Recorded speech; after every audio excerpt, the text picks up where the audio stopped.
karena anakmu perempuan dalam kerasukan setan yang sangat menderita.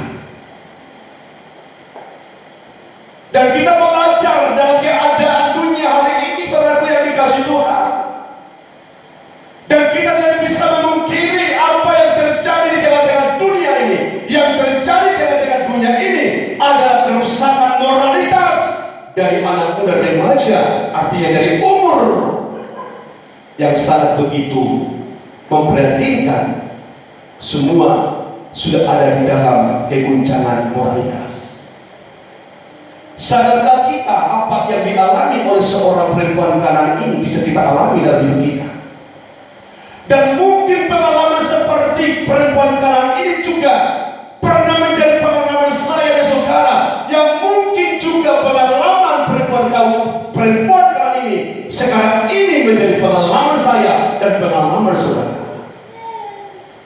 Anakku perempuan dalam kerasukan setan, dan dia sangat begitu menderita. Bukankah banyaknya sekarang kaum muda remaja yang di dalam pencengkeraman setan, baik lewat narkoba, baik dengan pergaulan bebas, baik dengan minuman, baik dengan hal-hal yang membuat jiwa mereka sebenarnya sudah begitu sangat menderita. Saudaraku yang dikasih oleh Tuhan, bagaikan perempuan, anak perempuan Kanaan ini, mereka menderita oleh karena dirasuki oleh setan.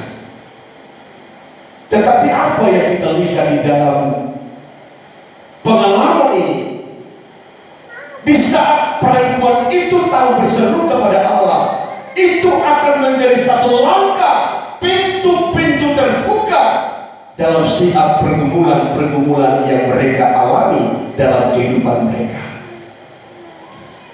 Di waktu kami ada di Parapat itu, salah satu yang difokuskan itu adalah keadaan sekarang yang dimana kehancuran moralitas anak muda yang sangat begitu signifikan, yang mungkin bisa dikatakan yang sangat sulit diatasi. Jelas tidak ada yang mampu mengatasi. Kita melihat keadaan itu, saudaraku yang dikasih Tuhan, mulai dari anak remaja sekarang ini sudah sulit menjadi kehidupan yang tunduk atau orang yang bisa menerima aturan. Sama dengan perempuan Kanaan yang dirasuk oleh setan ini, hidupnya sungguh luar biasa menderita. Tetapi sebagai ibu tahu anaknya menderita. Sebagai orang tua tidak membiarkan anaknya hidup dalam penguasaan iblis. Tetapi ibu yang sangat bertanggung jawab atas keselamatan anaknya itu, dia rela mendekatkan Yesus walaupun sebenarnya itu tidak diperbolehkan, itu tidak dilayakkan dalam hukum perjanjian hubungan. Tetapi seorang ibu yang sangat mencintai anaknya itu, seorang ibu yang mengasihi anaknya yang dikuasai oleh setan, dia rela mengorbankan semua itu. Dia datang kepada Yesus, kasihi aku ya Tuhan, tolong aku, anakku perempuan, sebab dia anak tunggal, dirasuki oleh setan, dan dia sangat begitu menderita. Tapi apa yang dikatakan oleh Yesus? Aku datang bukan untuk orang kafir. Aku diutus bukan untuk mereka, tapi aku diutus untuk orang Israel. Sesuatu penolakan itu bukan berarti penolakan untuk sesungguhnya, tapi Tuhan mau melihat iman. Tuhan mau melihat hati yang sungguh seorang ibu. Bagaimana dia harus datang kepada Allah berseru. Seandainya Tuhan mungkin menjawab doanya ketika ia berseru sekali, Tuhan langsung menjawab. Apa yang bisa kita lihat, apa yang dapat kita teladani. Tetapi Tuhan izinkan jawaban itu agak sulit untuk diberikan kepada seorang perempuan Kanaan itu, untuk kita bisa belajar bagaimana kita harus berdoa kepada Tuhan. Dikatakan tadi di sana, anakku perempuan dirasuk setan sehingga ia menderita luar biasa. Terus apa yang dikatakan di dalam ayat ini? Terus kan? Ya. Tetapi Yesus sama sekali tidak menjawabnya. Tetapi Yesus sama sekali tidak memberikan jawaban atasnya. Terus kan? Ya. Lalu murid-muridnya datang dan meminta kepadanya, Ya. suruhlah ia pergi. Nah, itu kan tanda dalam kehidupan kita. Jangan langsung saudara berdoa. Doamu tidak dijawab Tuhan, langsung saudara menyerah. Tetapi lihatlah seorang wanita Kanaan ini yang akan menjadi satu contoh yang besar bagi saya dan saudara. Bagaimana kita harus bersikap berseru kepada Dia, Allah yang sanggup menolong kita. Dia tidak menjawab, dan para murid berkata, pergi, jangan engkau berseru lagi. Tapi adakah perempuan Kanaan berhenti berseru? Tidak. Doa adalah menjadi satu kekuatan kita untuk mendapatkan jawaban Tuhan. Seruan-seruan itu akan memberikan jawaban bagi saya dan saudara. Tetapi bagaimana kita harus berseru kepada Dia? Lihat perempuan Kanaan ini. Terus ya? Ya. Ia mengikuti kita dengan berteriak-teriak. Ya, terus ya? Jawab Yesus, Ya. aku diutus hanya kepada domba-domba yang hilang dari umat Israel. Aku diutus untuk domba-domba yang hilang dari orang-orang Israel. Terus kan? Ya. Tetapi perempuan itu mendekat dan menyemati dia sambil berkata, Tuhan. Tetapi perempuan itu semakin ditolak, semakin mendekat kepada Yesus. Renungkan ini supaya kita belajar. Di saat ada pergumulan kita, di saat ada beban yang kita alami, di saat ada anak-anak kita yang sedang dikuasai oleh ilham sama, dikuasai oleh roh-roh kegelapan dunia ini, membuat mereka menderita dalam jiwa mereka itu. Sebagai orang tua, sebagai ibu, akan semakin belajar mendekatkan hatinya, mendekatkan hidupnya kepada Tuhan. Bagaikan perempuan Kanaan, walaupun sudah ditolak oleh Yesus dan murid-murid berkata, pergi, jangan lagi berseru, jangan lagi dekati Yesus. Tetapi apa yang dikatakan? Perempuan Kanaan tidak mau itu, sebab dia sadar hanya di dalam Engkau ada jawaban atas doaku, Tuhan. Pergumulan yang aku alami dalam kehidupanku, hanya Engkau yang sanggup melepaskan aku dari beban itu. Tidak ada yang lain. Dia dekat kepada Tuhan. Semakin dia iri Tuhan, semakin dia dekatkan kepada Tuhan. Tak berhenti dia berseru dan tahu Yesuslah jawaban kehidupan dalam dirinya. Maka kita sebagai orang tua, jangan kita berhenti-henti berseru kepada Tuhan. Walaupun kita semakin banyak tekanan akan hidup kita, semakin banyak pengalaman penderitaan yang kita alami, bagaikan perempuan Kanaan, sudah anaknya menderita, tetapi datang lagi usilan, datang lagi perkataan, engkau tidak layak memakan roti dari saya. Tapi adakah perempuan Kanaan berhenti?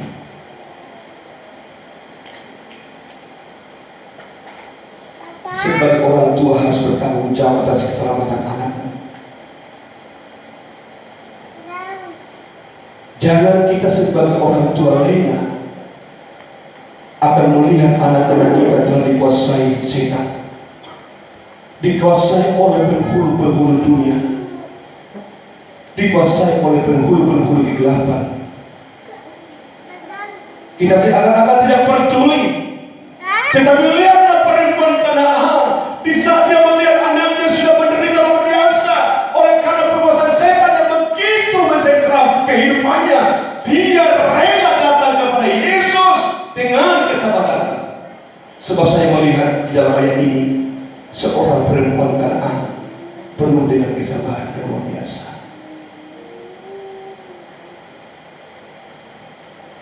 Dia dekat, dia kembali berseru, biarkan engkau mengusir aku Tuhan, tetapi aku percaya engkau pengharapan dalam jiwaku, engkau Allah yang sanggup akan menolong anak saya itu.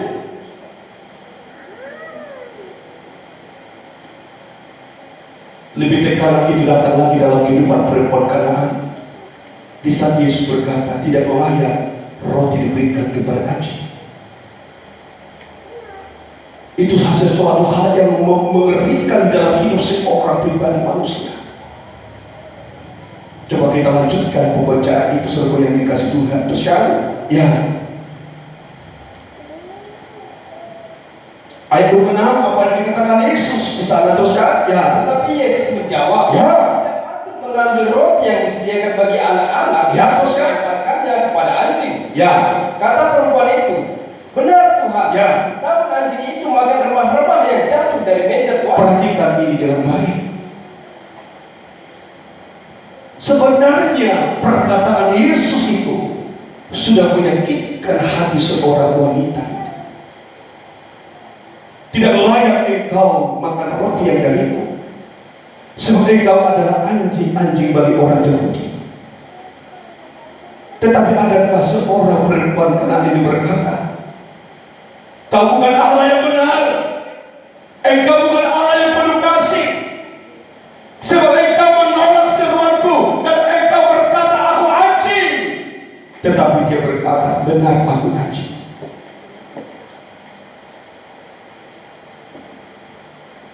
Seorang perempuan Kanaan ini adalah seorang wanita yang tahu merendahkan dirinya di hadapan Tuhan.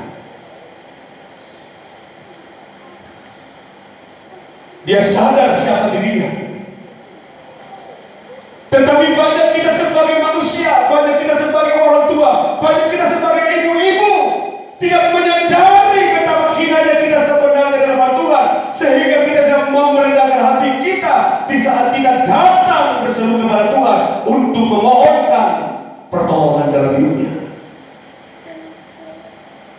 Adakah kita di saat kita berseru, Tuhan, lihat aku adalah orang yang hina. Tuhan, lihat aku orang yang susah. Adakah kita datang kepada Yesus dengan penuh rendah hati untuk kita menerima satu jawaban atas doa seruan kita? Adakah kita sebagai kehidupan anak Tuhan? Adakah kita sebagai kehidupan orang tua, para ibu-ibu yang berdebat untuk anak-anaknya? Adakah kita seperti perempuan Kanaan yang tahu akan dirinya siapa dirinya?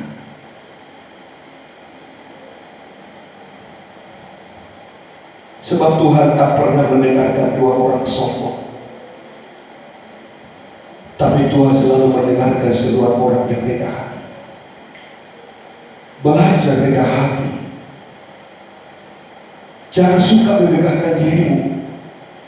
Jangan suka berbangga atas dirimu, supaya doamu seruanmu dijawab oleh Tuhan. Jangan suka kita mengakukan hidup kita di hadapan Tuhan, tetapi belajarlah orang yang rendah hati, bagaikan perempuan Kanaan. Benar Tuhan, aku adalah anjing, tapi anjing itu makan dari remah-remah meja Tuhan.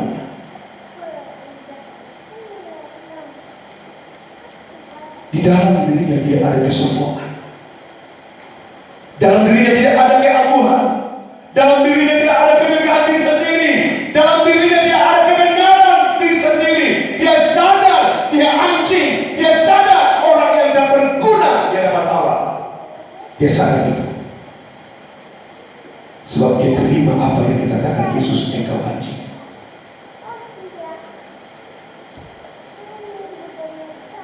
Kalau kita teringat ada seruan dari seorang Farisi dengan orang yang mengunjukkan. Dengan kesombongan dia datang kepada Tuhan. Tuhan, aku adalah orang yang suka berpuasa. Aku orang yang suka memberikan persepuluhan. Aku orang yang suka beribadah. Tetapi dia mengunjukkan ini. Dia adalah orang berdosa. Tapi Tuhan berkata, benar, engkau orang yang semacam itu. Dia semacam itu. Tetapi Tuhan berkata, doanya lah yang menjawab, sebab dia datang kepadaku dengan rendah hati.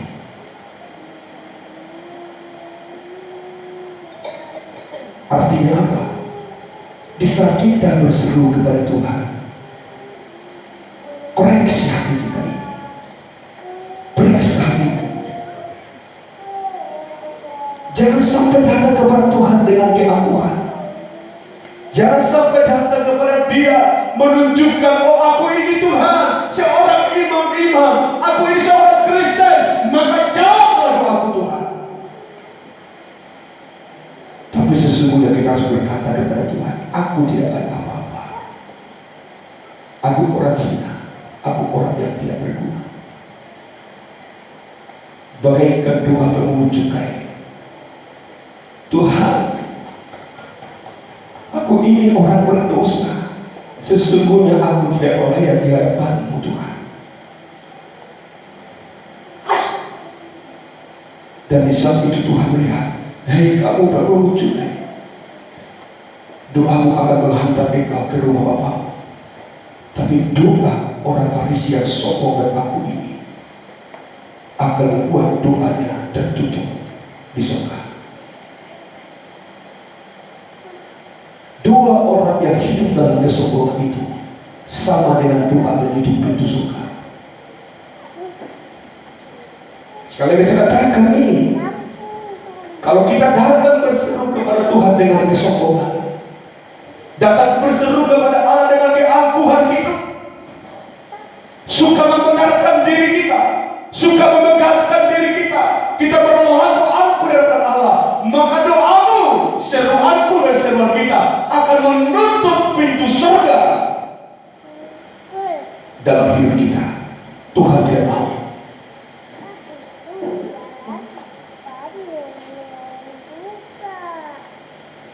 Tetapi apa yang mau Tuhan lihat? Hatiku dan hatimu. Bagaimana kita bersikap di saat kita berseru?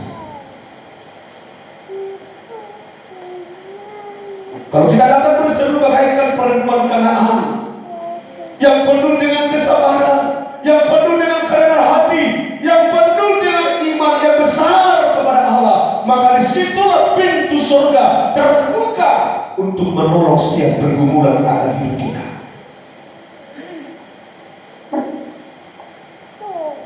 Sebab doa yang semacam itulah yang berkenan di hati Tuhan. Coba kita masuk sebentar lagi di dalam Injil Lukas pasal yang ke-18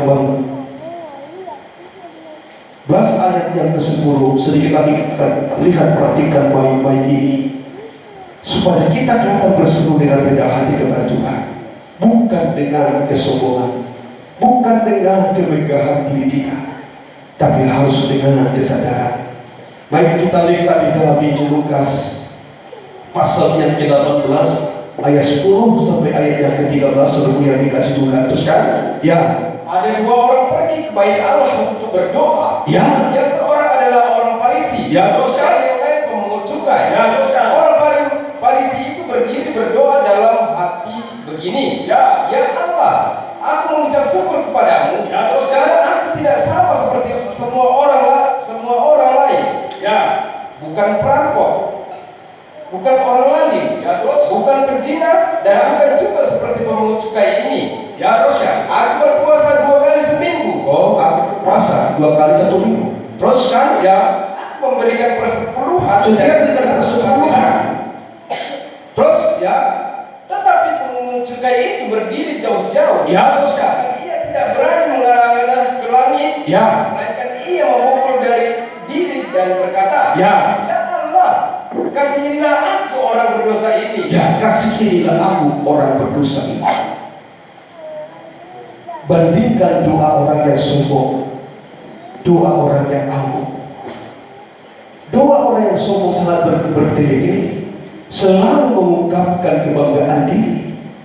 Tapi doa yang rendah hati, ini aku Tuhan, orang yang berdosa.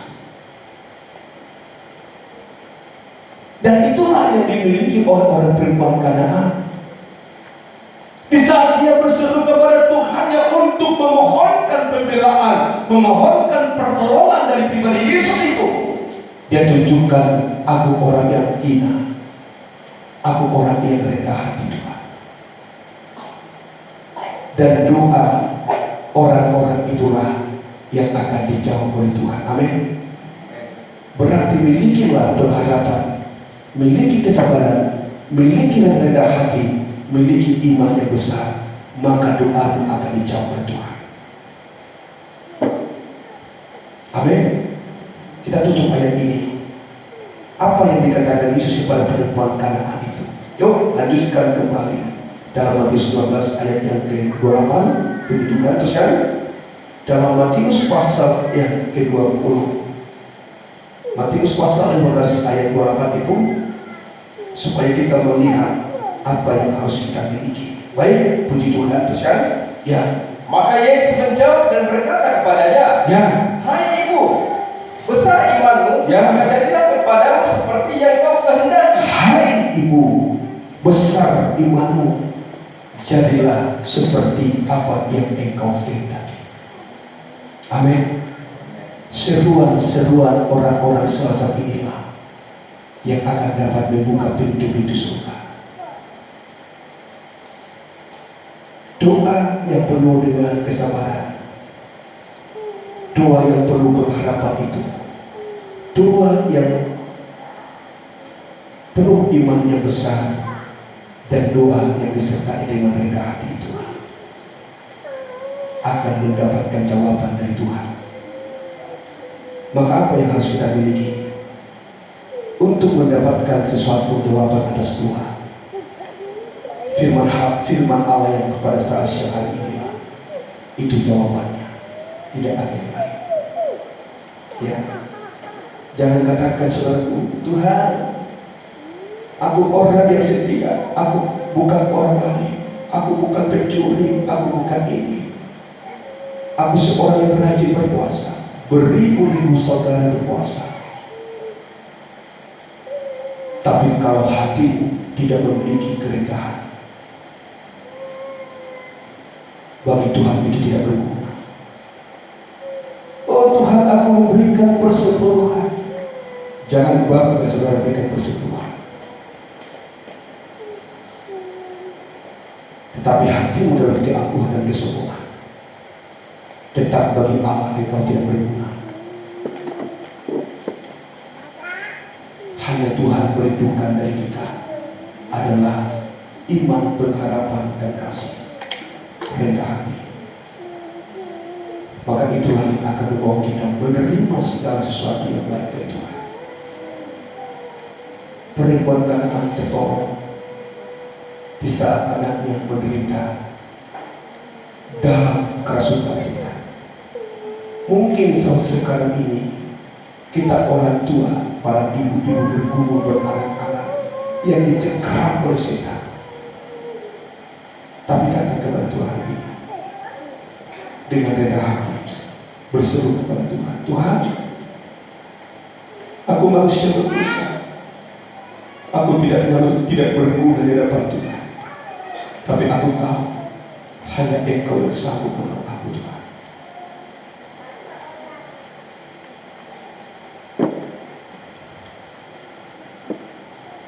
Kita tidak sanggup sebagai manusia mengarahkan anak-anak ini itu lebih benar. Tapi kalau kita sebagai orang tua tahu berserah, tahu berseru kepada Tuhan, Tuhan akan tolong setiap pribadi kita. Mari datang kepada Tuhan, katakan kepada Tuhan hari ini, Tuhan kasih-Mu sungguh mempesona hidupku Tuhan, supaya kita dapat menyembah kepada Allah yang hidup. Lihat perempuan-perempuan ini mampu ditolong Tuhan oleh karena Tuhan dalam pengharapan, dalam iman, dan juga kerendahan hati. Mari kita tundukkan hati kita. Kita mau datang kepada Dia, katakan, Tuhan, kasih-Mu sungguhlah mempersoalkan